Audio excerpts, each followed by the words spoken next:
cooker recipe today. So I thought I might show you guys. So the recipe I originally got is a vegan recipe, but I'm not vegan. I'm not vegetarian either. I do it non-vegan, so I use cheese. So the recipe calls for nutritional yeast instead of the parmesan, which is what I use.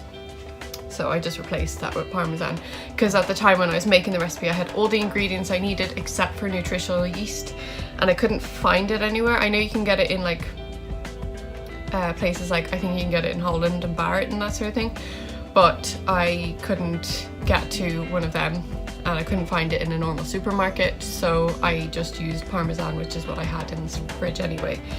I'll show you my version of this recipe basically. So I've got my big butternut squash.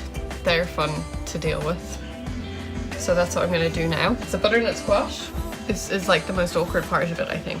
So here we go.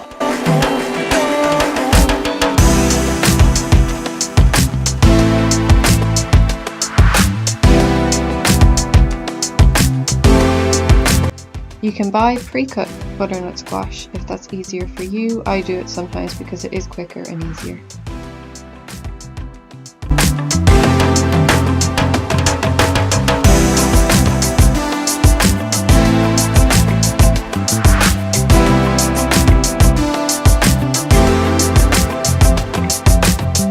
I don't use all of the butternut squash. I usually make chips or soup with the leftovers.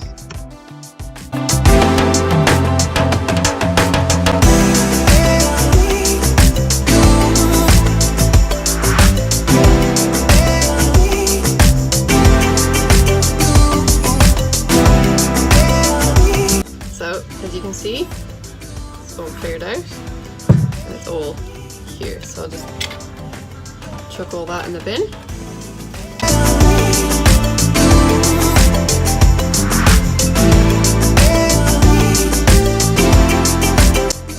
I'll have all of the recipe details in my description.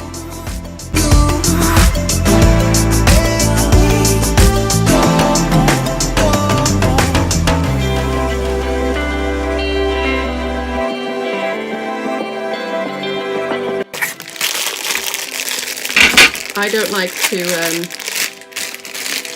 to cut onions. They really affect my eyes, so if I can use these I will. Or I blend onions instead of cutting them. So that's what I'm using, the already chopped kind, but obviously you can do that yourself. When I'm in a hurry I just use like the powdered garlic, so you can do that too. I have adjusted this recipe to my own wants and needs and my own preferences, and you guys could do the same. So I put in quite a bit of garlic because I like garlic. So I've got 1, 2, 3, 4 big ones. Once the sauce is made up, it gets blended, so I don't crush the garlic, I just chop it up really rough.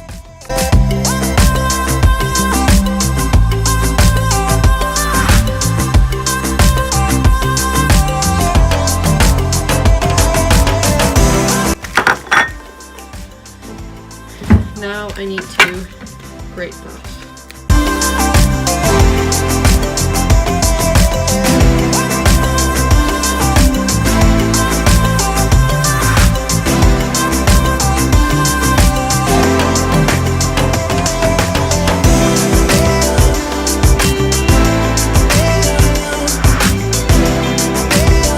So I've just cut them up into easier to chop pieces, and I'm just going to chop it up into little chunks basically. They don't have to be any particular way. So that's what I'm going to do now.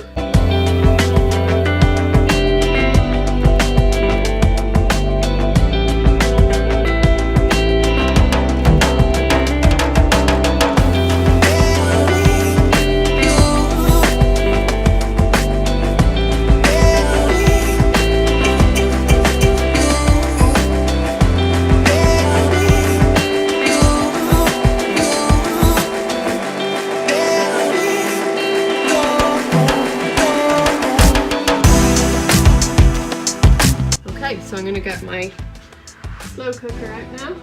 So, literally, I just plonk all of these in the slow cooker.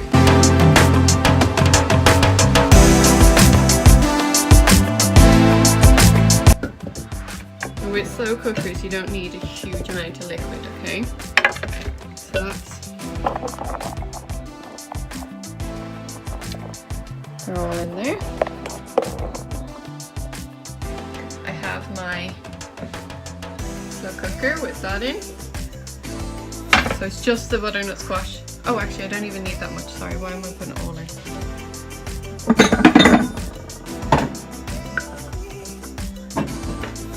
I got distracted. I don't need half of that. That, and then I'm going to put a bit of onion in.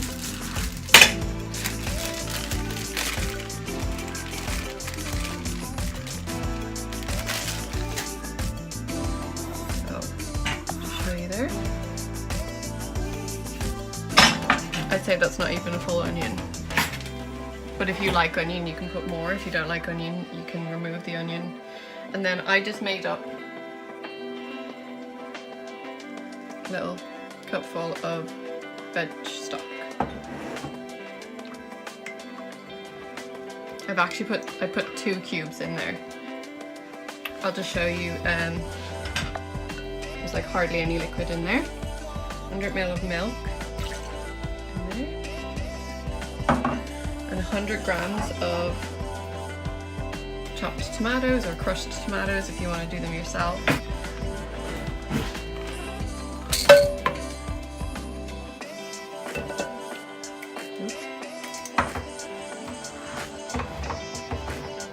So that's like a quarter of the tin.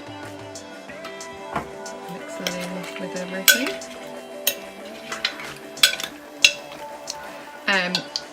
I usually have tinned tomatoes in at all times because they're needed for so many recipes, but I have used tomato puree on occasion when I didn't have. I'm just going to put a tiny bit of tomato puree in as well. Okay. And chuck in the garlic. That's what's so good about this slow cooker is that you literally just chuck it all in. And if you've got it prepped from like a day or 2 previous, and then you can just chuck it in as and when. I'm just putting in some parsley and some mixed herbs. Let's mix. That's it. So then I just show you. That's everything in there, and I'm going to stick that on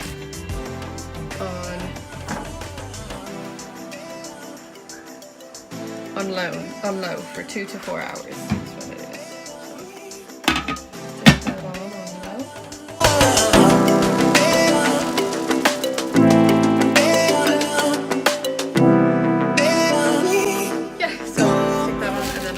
Up here. So that's in the slow cooker for 2 hours, 2 to 4 hours. I will check it probably every hour anyway, because I just do.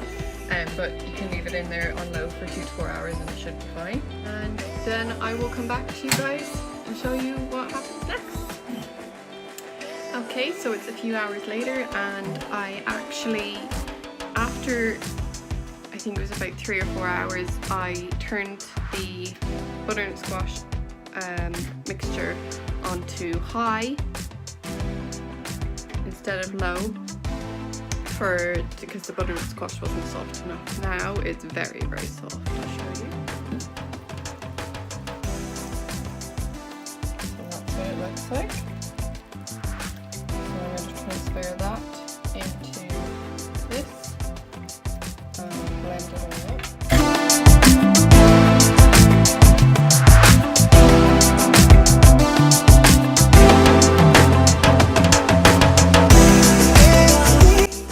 If you liked this recipe, please let me know in the comments below, and course, like the video and subscribe for more videos like this.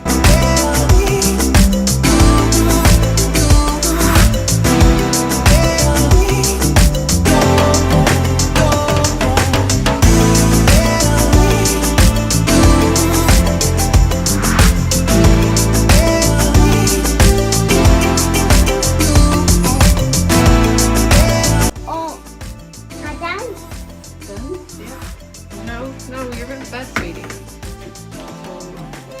There. That's basically the mac and cheese sauce. Okay, and then you get your pasta.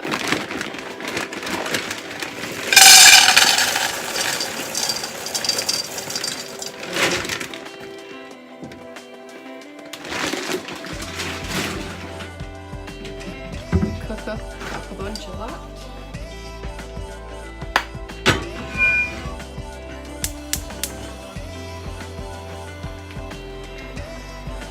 Okay, so pasta done.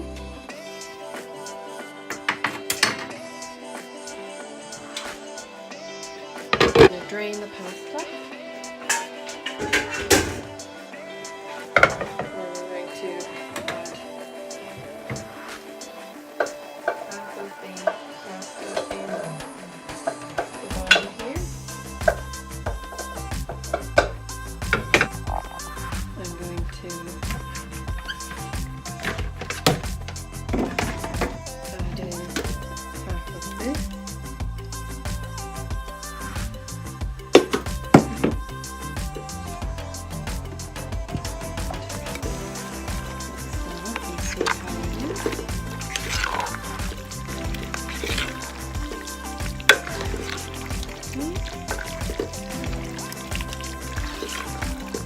Some of the parmesan.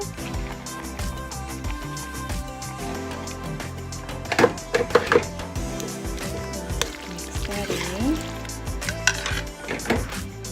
Rest of the parmesan. I'm going to add in all of the pasta.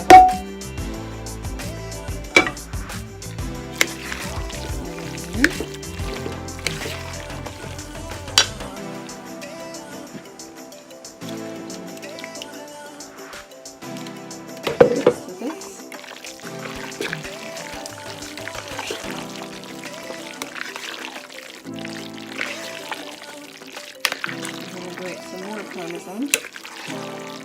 So I grated some more parmesan and added that in, and now I'm going to leave it for another 30 minutes. Sorry, Amber's crying in the background there. So I'm just going to put the lid back on and leave that for another 30 minutes on low. So that's it there. I think I've left it a bit too long and it's a little bit dry, but that's okay. I'm going to add a little bit of more of the tinned tomatoes and mix that in. I've also realised that I forgot to put the spices in earlier on, the herbs and spices, so I've just added them in now, but they're an essential because it doesn't taste right without them, which is what I've just realised, and that's when I looked back over the recipe I realised that I had forgotten them. So that's it there. I'm just going to mix in the spices, put a little bit more of the tomato, the tinned tomatoes in, and then that's basically ready to go and ready to eat.